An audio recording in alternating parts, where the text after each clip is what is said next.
Welcome to episode 95 Choices, where you have the option of turning on closed captioning or not.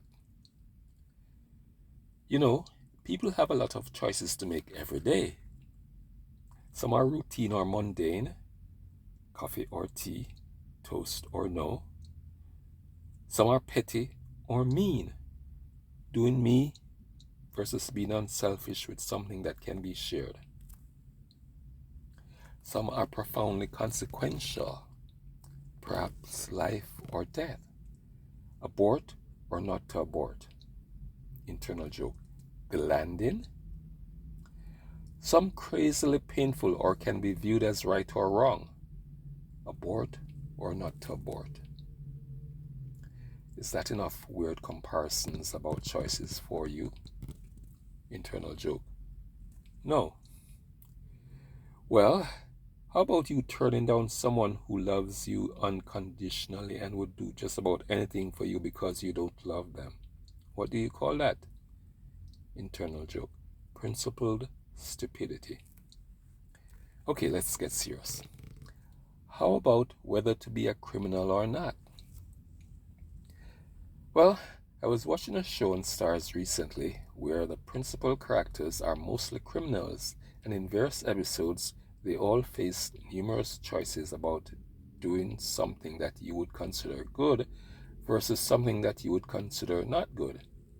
So the characters appeared to face numerous situations of a diabolical moral dilemma in deciding what to do.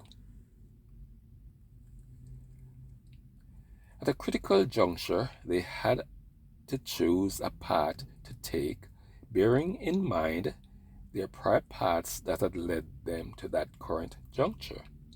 What to do? And I thought to myself, wouldn't it be so simple if 66 was answer to 57 in terms of how you define one? But how do you define a path? Well, let's divert for a bit. Suppose there is only one universe and this is the only planet in that one universe with humans on it. And some people, religious or otherwise, say the earth is going to end one day and they live their lives accordingly. For some, that means a simple, generous life. For others, the thinking is that they're going to get theirs now and to hell with everybody else. For some other people, non-religious or otherwise, the thinking is it's all fake anyway, so and no sun will ever explode, so whatever. For all people, it's humans in conflict with each other and or the resources of the earth. Uniting is not a matter of difficulty, but seemingly close to impossible. Is there even any possible way? Well, what if we were able to give humans of the earth something to play for? Internal joke. For which to play?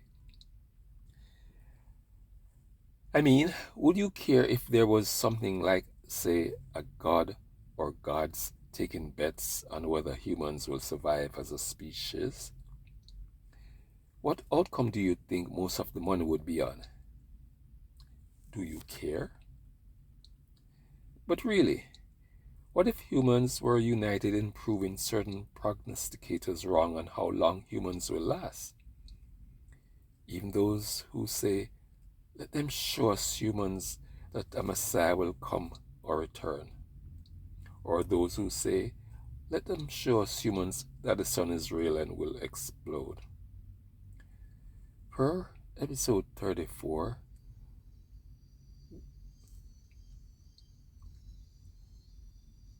what type of earth has the potential to last the longest?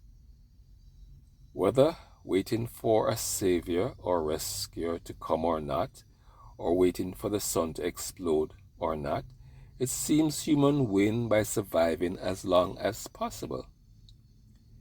So, how do you define a path? How do you decide amongst choices?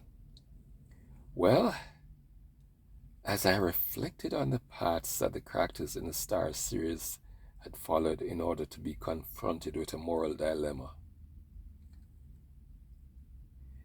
And for most of them,